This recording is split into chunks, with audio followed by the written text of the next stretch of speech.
Bali, tapos na tayo dun sa paggawa ng Active Directory. Ngayon, ang gagawin naman natin ay mag-create na tayo ng mga users at saka organizational unit. And then, kailangan na natin i-connect yung mga workstation sa ating domain controller. So, medyo exciting yung episode natin ngayon kasi ito na yung talagang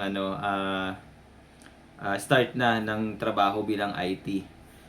So, number one, i-open lang po natin yung ating dashboard sa ating server manager. So, punta tayo sa tools at i-open natin yung Active Directory and computers. Okay, so dito, kailangan na natin mag-create ng organizational unit or container ng ating mga users. Sa madaling salita, yun po yung per department. For example, gagawa tayo ng right-click lang natin dito sa mycompany.net, yung ating domain. Tapos, new, hanapin natin yung organizational unit. So, eto, lagi naka-check to, protect container from accidental deletion. So, ibig sabihin kasi, kapag, kunyari, dito, maaari mo kasing ma-delete yan eh. So, kapag na-delete mo yan, automatic mawawala yung lahat ng users na nandun sa loob. So, balik tayo, mycompany.net, tapos new organizational unit. Ang unang gagawin natin ay hindi nawawala sa isang company ang sales. Okay. Tapos, ang pangalawa, gawa tayo ng organizational unit, accounting, isa pang organizational unit, IT. Ayun. So, ngayon may tatlo na tayong department or organizational unit. Or minsan, tinatawag nila tong OU. So, pag sinabing OU, ito po yon. Tapos, gagawa tayo ngayon ng isang users naman dito sa loob ng sales. Click natin yung sales, new, tapos user. So, dito, dahil wala tayong specific na name, gawin na lang natin muna ang sales. Tapos, ang last name niya ay 01. So, siya ngayon ay si Sales 01. Ang login niya, Sales 01. So, ang login kasi nito, dalawang klase. Merong ganito, tapos at mycompany.net or mycompany /sales01. So, next natin.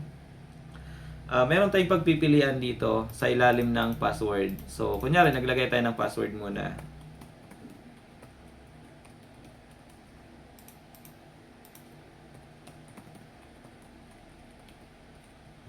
Ayan. So, pag after natin ng password, meron tayong mga option sa baba. So, sa users must change password at next logon. So, ibig sabihin nito, yung password na ginawa mo dito, parang temporary lang siya. So, pag binigay mo siya dun sa employee o kaya sa sales 01 na yon, once na nag-login siya, automatic, sasabihin nung computer na magpalit ka ng password. So, hindi makakapag-proceed si user hanggat hindi siya nagpapalit. Hindi siya nagpapalit ng password. Tapos, ito naman, kailangan uncheck. Tapos, check natin yung pangalawa. User cannot change password. Ibig sabihin naman dito, yung user, kung ano yung sinet mong password, hindi niya yun pwedeng palitan.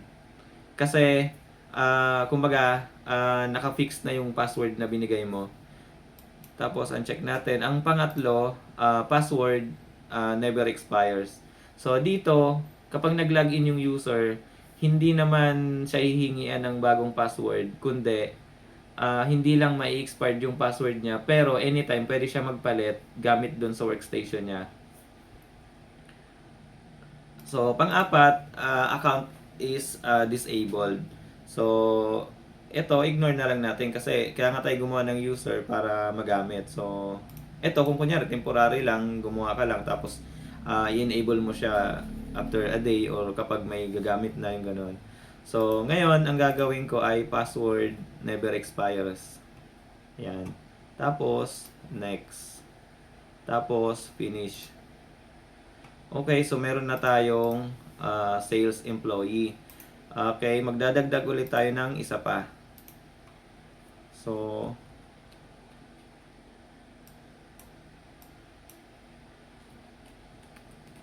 sales 02. Ang login naman niya ay sales 02. Next.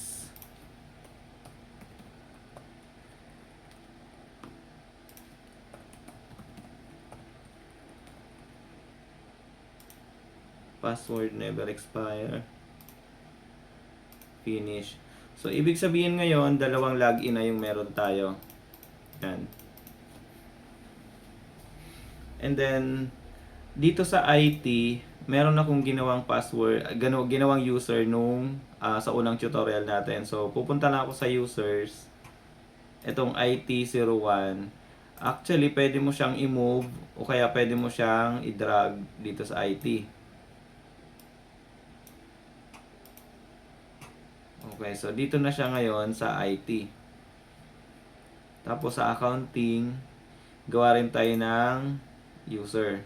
New user. Okay. Dito accounting 01 na lang.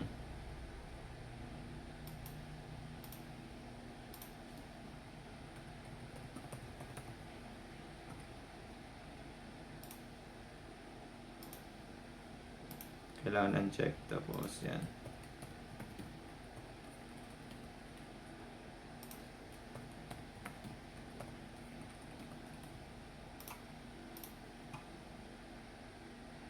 Tapos, pwede rin kayo mag right click dito, new user.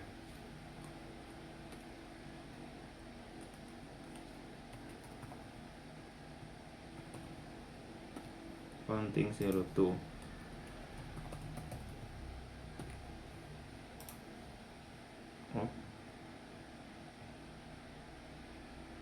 Oh. Mali. Dapat 2. Yan. Password never expire.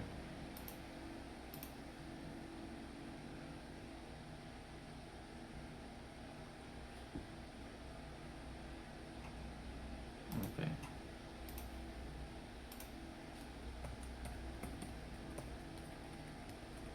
Hindi tayo naglagay ng password.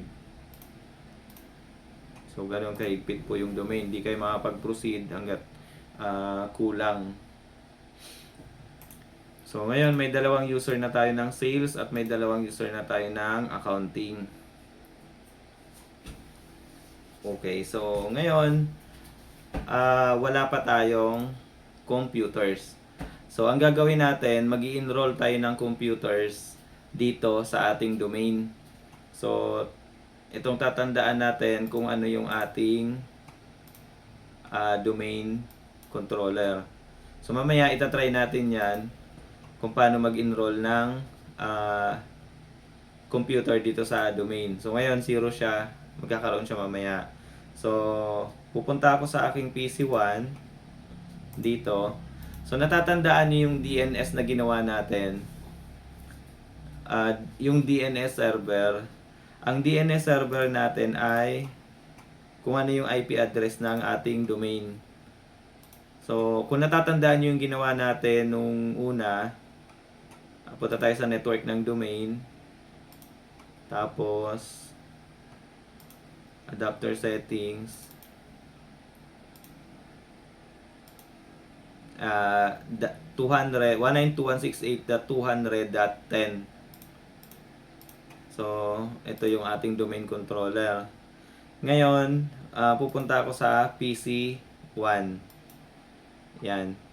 Dito sa PC1, ito na yung Windows 10 na naka-configure. Ngayon, ito yung i-enroll natin sa ating domain. So, ang unang gagawin natin, sa control panel, kailangan natin palitan yung IP address ng ating PC. So, punta tayo sa network internet.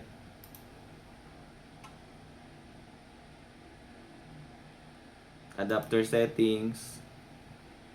Tapos, right click. Ngayon kasi naka-DHCP siya. So, ayan, 1.1. So, dito, maraming klaseng paglagay ng DNS eh. May manual, merong automatic. Kung gusto nyong automatic, ilalagay nyo yung DNS automatic dun sa inyong router o kaya DHCP server. So, dapat nakalagay sa kanya na yung DNS ay nakaset na sa 10. Pero this time, ang gagawin natin, magmamanual tayo magko-configure. So, pupunta ka ng properties. Balik tayo sa umpisa. Right-click natin yung network, properties, tapos TCP IPv4. So, dito, ayaan natin siyang naka-obtain. Pero sa DNS, babaguhin natin 192.168.200.10.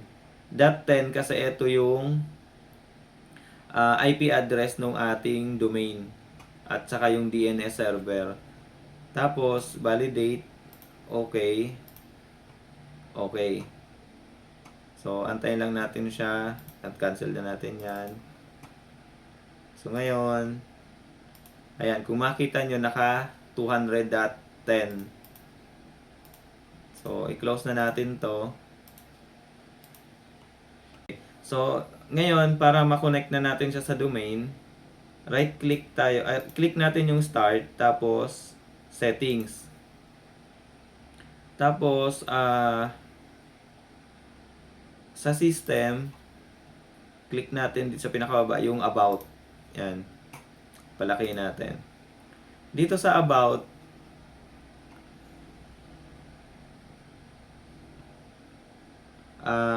ito, advanced system settings. Tapos, computer name. Ngayon, naka-work group siya kung makita nyo ito. Computer name, tapos work group. So, pwede rin natin siyang i-rename. Pwede rin natin siyang hindi na i-rename. Kasi ito yung computer name niya ngayon. Haba. So, click lang natin yung change. To rename this computer, click change or its domain. So, change. Pwede natin siyang i-rename diretso.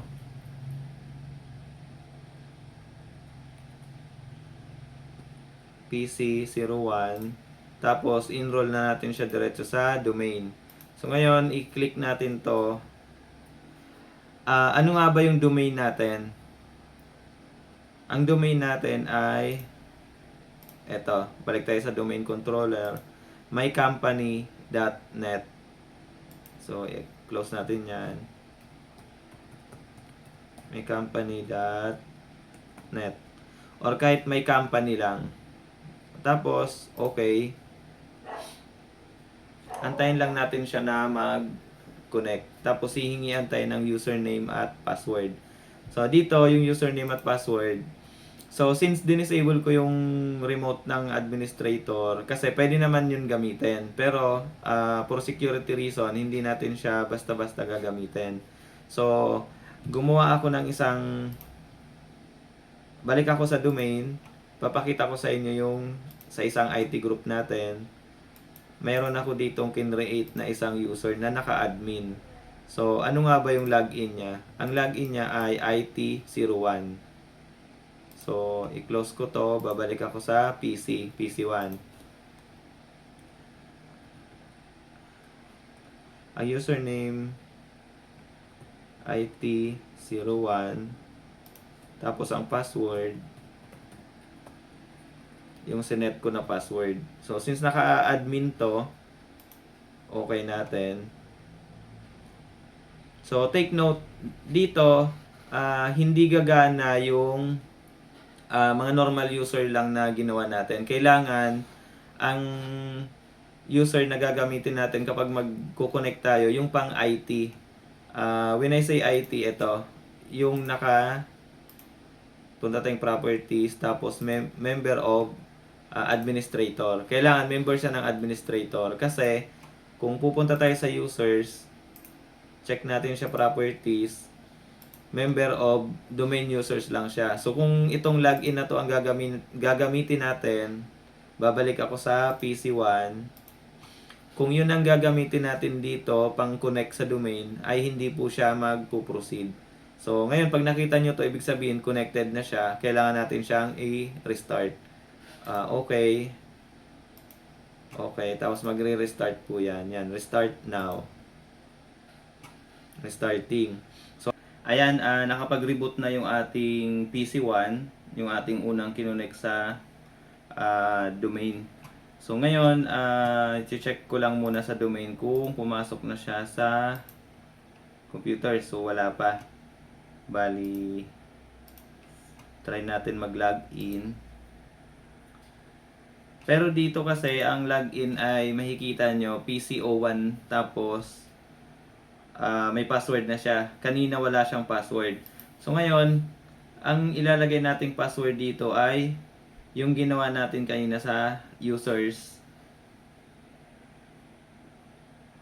Wait lang. Babalikan natin siya dito sa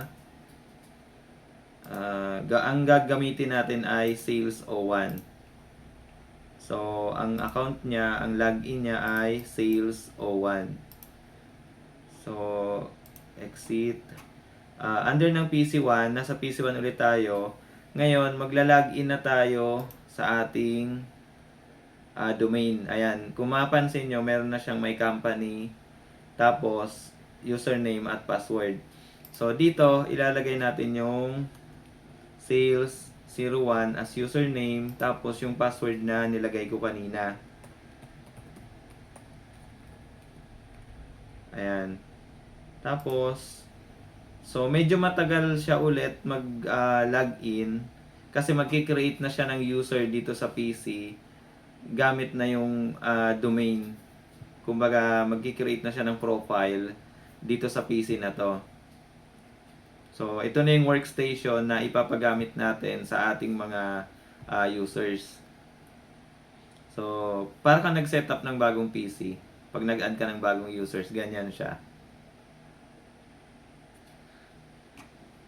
So, balik muna tayo sa domain habang nag-aantay tayo. Check natin. Hindi siya pumasok sa computers. So, bakit? Ayan. So, i-refresh. Ayan. So, ngayon, kung nakita nyo, nandito na siya sa sa computers. Lahat ng i-connect nyo na computers dito sa domain ay lalabas dito. So, eto siya, PC01, kasi di ba nire-name natin siya kanina. And then, type niya ay computer. So, check natin yung properties. Operating system, Windows 10. Member of domain computers, kasi nandito siya. Delegation. Ayan. So, nothing more naman dito sa settings. Hindi na masyadong ano lang yan, location, kung gusto nyong ilagay, tapos manage by, dial in. So, wala naman masyadong settings na kailangan baguhin dito. Kumbaga, as is na yan. Okay, so ngayon babalik ako sa PC1. Okay, so ito na yung desktop ng PC1. So, nakalagin na siya bilang isang workstation na connected na sa domain. So, lahat ng gagawin mo dito ay limited na kasi babalik tayo sa domain, ipapakita ko sa inyo yung under ng sales01, properties, member siya ng domain users lang. So, parang limited na yung user, hindi na siya pwedeng babalik ako sa PC1. Dito, hindi ka na pwedeng mag-install, hindi ka na pwedeng, kumbaga, user ka na lang talaga. Kung mag-i-install ka man, kailangan mo na yung IT para i-login yung administrator account. So, lahat ng settings na gagawin dun sa group policy ay papasok dito. So, kung i-block yung USB, wala kang magagawa kasi user ka lang. Ayan.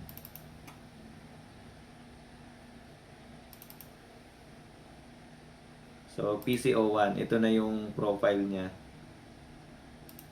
Sorry, ito. Sales01. Ito na yung domain profile niya. So, ngayon, meron na tayong na-connect na isang PC at meron na tayong active na users. So, kung uulit-ulitin nyo yung gagawin na to, kung meron kayong kunyari 50 users sa company, magagawa nyo na. Kasi meron na tayong domain, meron na tayong workstation, kumbaga kompleto na yung package. So ngayon, kung paano na lang natin i-manage yung mga PC at yung mga users. So, si IT, pwede ka mag-create ng, kunyari, may bagong hire kayo na IT, create ka ng panibagong user dito, IT02, IT02 yung login, tapos, password, never expire,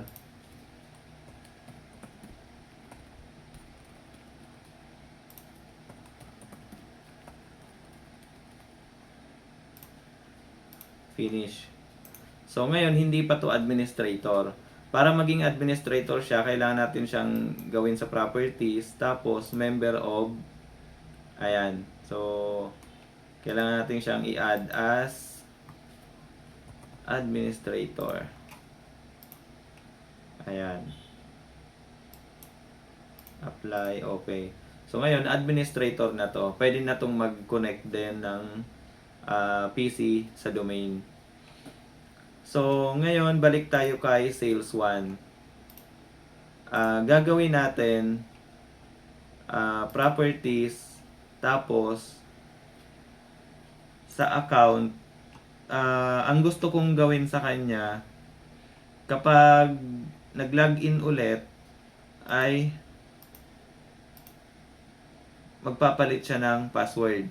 So, user must change password at next log-on. So, ngayon, pag kinlik ko yan, okay, tapos babalik tayo dito sa PC na to, i-restart natin siya, restart. Pag nag-login tayo ulit, ang mangyayari, hihingian na siya ng panibagong password. So, hindi na natin ngayon controlled yung password. Actually, mas secured yun na si user mismo ang nakakaalam ng password niya. Kasi, kung pag sa IT kasi, maraming klase ng pag-create ng password. Yung iba, nag-generate ng random password lang, tapos yun yung ibibigay sa users. Ako naman, iba. Ang ginagawa ko, si user na bahala sa password niya para pag time na nalimutan niya, hindi hingi ng password sa IT. Kung labas si IT dun sa problema ng users. Ang gagawin ko lang, i-reset ko lang yung password. So, ngayon, itatry natin na mag-login. Sales 01, itatry ko yung dati kong password. Ngayon, ang sabi ni computer, the user's password must be changed before signing in. So, kapag kinancel mo yan, hindi ka makakapag-login. Kapag in-okay mo to, hihingian ka niya ng bagong password. So, yun yung function po niya. So, ngayon, hindi na alam ni administrator kung ano yung password na ilalagay ni user. So, si users na bahala dito. Pero, depende yun sa, yung password complexity niya, depende dun sa setting sa domain. So, hindi pwedeng 1, 2, 3, 4. Kunyari, 1, 2, 3, 4. 1, 2, 3, 4. 1, 2, 3, 4. Since sa domain kasi, hindi pwede yung ganon. Pero pwede nyong gawin yon. Pwede nyong baguhin yung settings. Pero as default, hindi pwede. So, kapag in-enter natin yung 1, 2, 3, 4, hindi niya yan tatanggapin. Ayan. Unable to update. Kasi nga, hindi siya pasok sa requirements. So, okay. Tapos, gagawin natin, dapat yung secured password.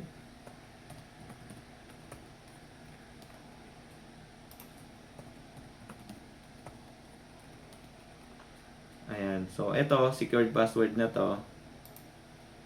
Nadagdagan ko pa siya.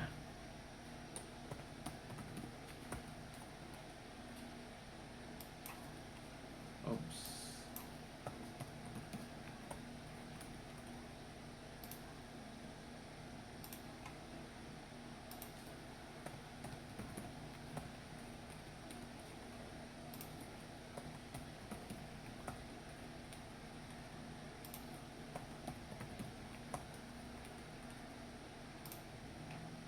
Ayan, so, napalitan mo na yung password mo. Ngayon, every time na magla-login ka, yun na yung password na gagamitin ni user.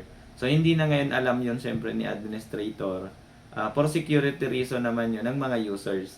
So, sa settings, ganun dapat yung gagawin ninyo. Kumbaga sa una, okay lang naman na mag-set kayo. Tapos kapag naka-login na si users, pwede nyo nang palitan yung settings. So ayun, mga ka-basics, bali ganun lang po kadali.